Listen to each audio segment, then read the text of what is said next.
Beyond the Mic with Sean Dillon. We're joined on the star line by a man who lost his mother to cancer. Writing music helped develop his voice and help him gain peace. He was on season 19 of NBC's The Voice. We welcome James Pyle. Hey! Let's go beyond the mic. It's the blind auditions. There's only one spot available, and it's John Legend who you have to impress. How much pressure do you feel when instead of 4 coaches, it's just one person you have to impress? Oh, my goodness. Yeah. See, well, here's the thing. I didn't know going out there that there was only one spot left. Like, I had no idea. I knew that it was getting close.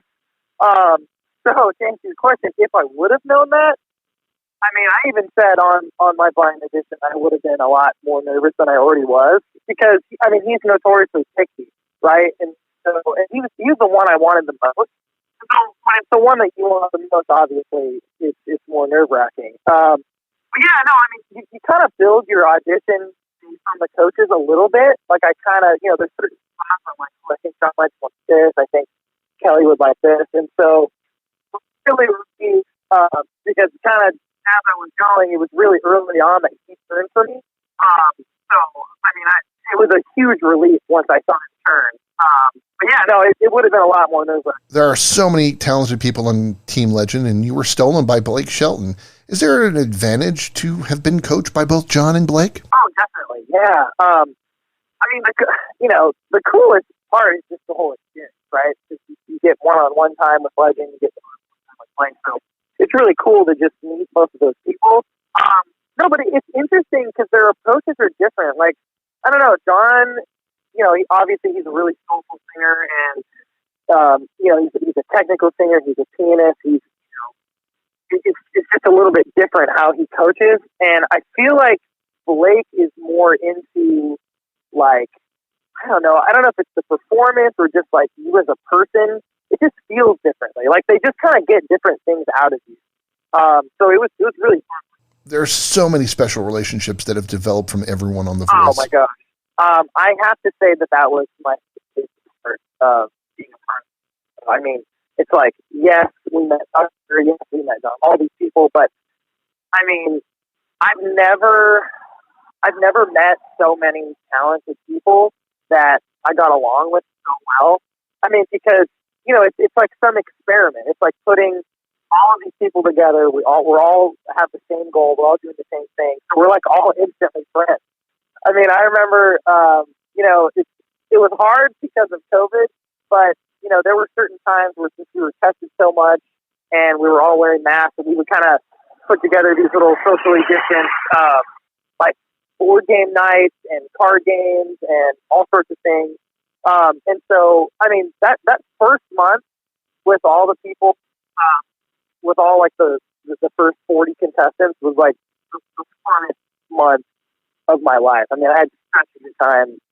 And I still keep in touch with like a lot of people that have already gone on the show and everything. And yeah, it was amazing. Definitely my favorite part. Now that you've been eliminated, what do you take from this experience?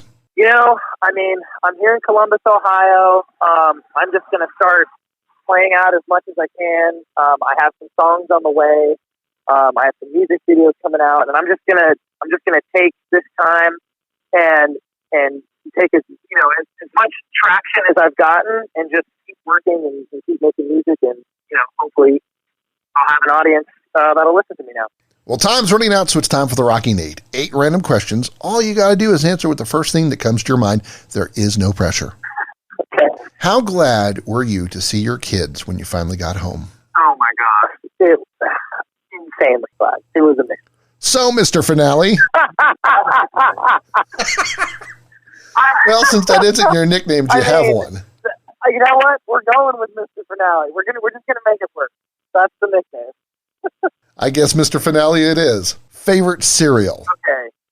My favorite cereal happens to be the best cereal of all time, and that cereal is French Toast Crunch. Not cinnamon. French Toast. Got to give you props for that. Favorite song to drum to? Oh, goodness. Okay. This is the first thing that comes to my head. My favorite song is I Don't Trust Myself by John Mayer, and it's easy to play, but I just grew to that song. I love it. Now, do you remember the last sporting event that you attended? I saw the Portland OKC playoff series. I think it was like game 4. I guess it wasn't last season, but the season before that, and in Portland, and it was insane. Which Thanksgiving side dish is your favorite? My favorite, my wife actually makes the best cranberry sauce that I've ever had, so I'm gonna have to go with cranberry sauce. If you could sing a duet with anyone, who would it be with? John Mayer, hands down, every time.